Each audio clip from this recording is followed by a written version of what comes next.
Buenas noches, bienvenidos a nuestro boletín informativo. El Consejo del Pueblo continuó el martes la labor de su primera sesión del tercer periodo ordinario que se celebra dentro de su primer periodo legislativo. Durante el transcurso de la sesión y en respuesta a las intervenciones de los miembros del Consejo, el viceprimer ministro para Asuntos de Servicio y ministro de Administración Local, Omar Galawanji, puntualizó que Siria está enfrentando una guerra en todo el sentido de la palabra y que la misma apunta contra toda la infraestructura del Estado. Galawanji dijo que el gobierno ha tomado medidas esenciales para restablecer la seguridad y la estabilidad y poner en marcha el programa político de solución de la crisis en todas sus etapas, señalando que el gobierno estaba estudiando la posibilidad de establecer un fondo para el seguro social y la fuente de financiamiento y que también formó un comité para la reconstrucción, indicando que más de 2.000 millones de libras sirias asignadas para este fin fueron abonados durante el 2012. Por su parte, el doctor Kadri Yamil, viceprimer ministro para Asuntos Económicos y ministro de Comercio Interior y Protección del Consumidor, subrayó que el debate que se está desarrollándose durante las reuniones del Consejo del Pueblo es señal de bienestar, progreso y apertura en el espacio político en Siria, llamando a todos al diálogo. Doctor Yamil dijo que la oposición externa no presentó ninguna iniciativa, sino que presentó una reacción a la propuesta del gobierno y su invitación al diálogo. Asimismo indicó que el injusto bloqueo económico impuesto contra el pueblo sirio ha dejado muchas víctimas en Siria, así como ha perjudicado la fuente de sustento de los ciudadanos sirios, mientras que la situación de seguridad entre las ciudades y las carreteras principales ha tenido su impacto en hacer llegar los productos básicos a los ciudadanos. El doctor Ali Haidar, ministro de Estado para la Reconciliación Nacional, dijo que su intervención, que el pueblo sirio sufre en todas las dimensiones de muchísimas dificultades, pero es necesario establecer un mecanismo de acción claro entre todos los ministerios y el Parlamento para que podamos superarlas y dialogaremos con la oposición interna y externa y con todo quien haya cogido las armas y luego de dejarlas sin que renunciemos a nuestras constantes nacionales, aseveró.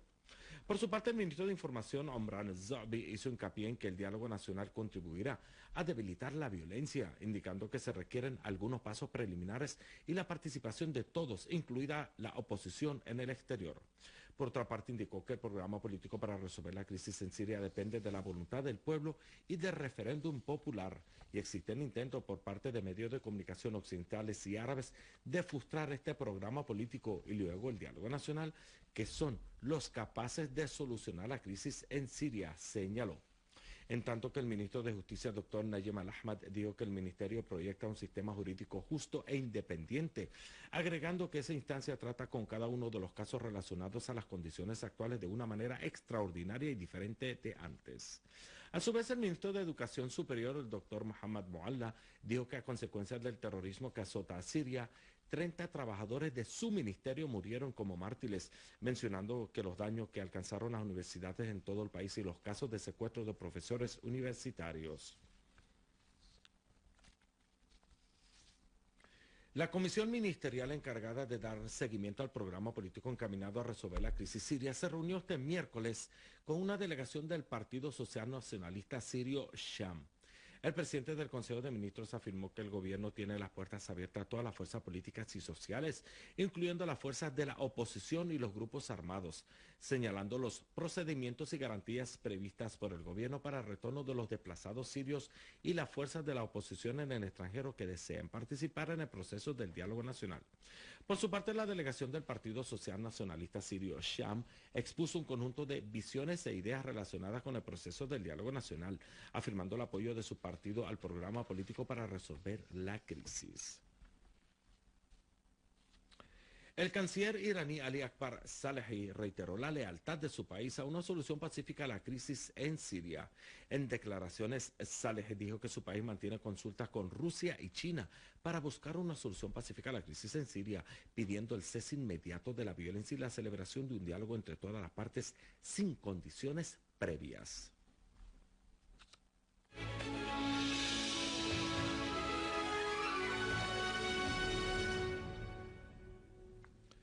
Sobre el terreno, unidades del ejército apuntaron contra concentraciones de terroristas en el poblado de Ain Aido, en la campiña de Latakia. El ataque produjo la muerte y herida de un gran número de terroristas, entre ellos figuras extranjeros, así como destruyó sus municiones y armas.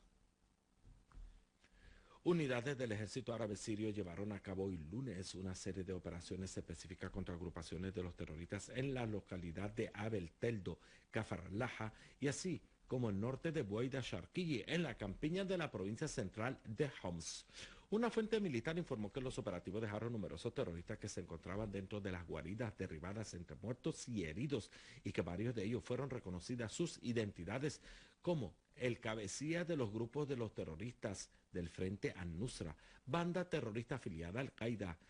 Hussam Abu al-Isam. Asimismo informó que todas las armas bélicas y municiones que empleaban los terroristas en sus acometidas contra los vecinos y las propiedades en la campiña de la provincia fueron encontrados lanzacohetes, fusiles automáticos, misiles y vehículos artillados y fueron destruidos durante los operativos contra los zulos de los terroristas. Y en la campiña de Idlib, una unidad de las Fuerzas Armadas chocó con un grupo terrorista en Tal Salmo y logró eliminar a un número de terroristas y destruir a decenas de motocicletas y un coche artillado. Asimismo, unidades del ejército devastaron concentraciones de terroristas y destruyeron sus escondites en Ma'aret el-Nu'man y Masrin.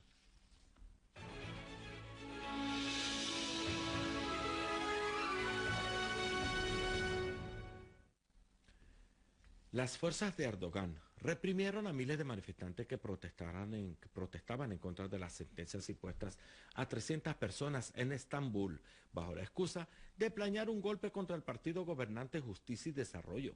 La policía turca utilizó cañones de agua y gases lacrimógenos para dispersar a los manifestantes cerca de una cárcel en Estambul, luego de intentar irrumpir en la misma, causando heridas a numerosos manifestantes. El proceso judicial contra este gran número de oficiales del ejército, abogados, periodistas y académicos se produce en el marco de los intentos de Partido Justicia y Desarrollo de imponer su hegemonía sobre el país y silenciar la voz de la oposición para sentar las bases de un sistema de gobernación total y castigar a los líderes militares que rechazan la tiranía de Erdogan. Y en Egipto, decenas de manifestantes sufrieron casos de asfixia durante enfrentamientos con las fuerzas de seguridad egipcia en la ciudad de Al-Mayala, Al-Kubra, en la provincia occidental. Fuentes mediáticas informaron que la policía detuvo de forma arbitraria a un gran número indeterminado de manifestantes en Port Said, señalando que los choques y las guerras de bandas ocurren en Midan Hashan, en tiempo que existen rumores sobre la renuncia del consejero de Mursi para los asuntos políticos en respuesta a la destitución de Khaled Al-Meddin, ex consejero presidencial para asuntos ambientales. En Palestina ocupada, varios palestinos han sufrido casos de asfixia a consecuencia de las bombas de gas lanzadas contra ellos por las fuerzas de la ocupación israelí. Los palestinos se encontraban participando en una marcha de solidaridad con los presos palestinos en las cárceles de la ocupación.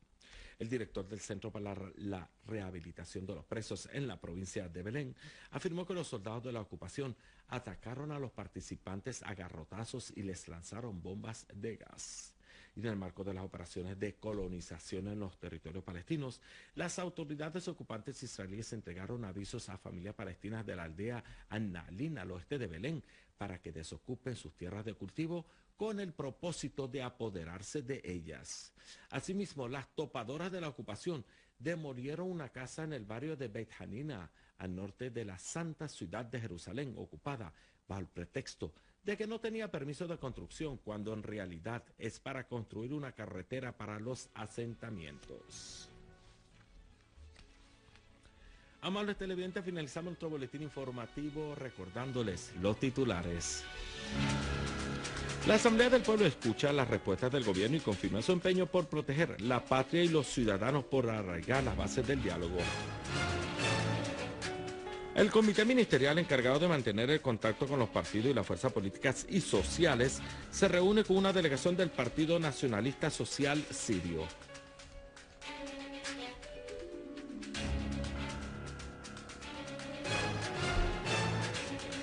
Las tropas de Erdogan reprimen a miles de manifestantes turcos que protestaban contra las sentencias impuestas a sus líderes.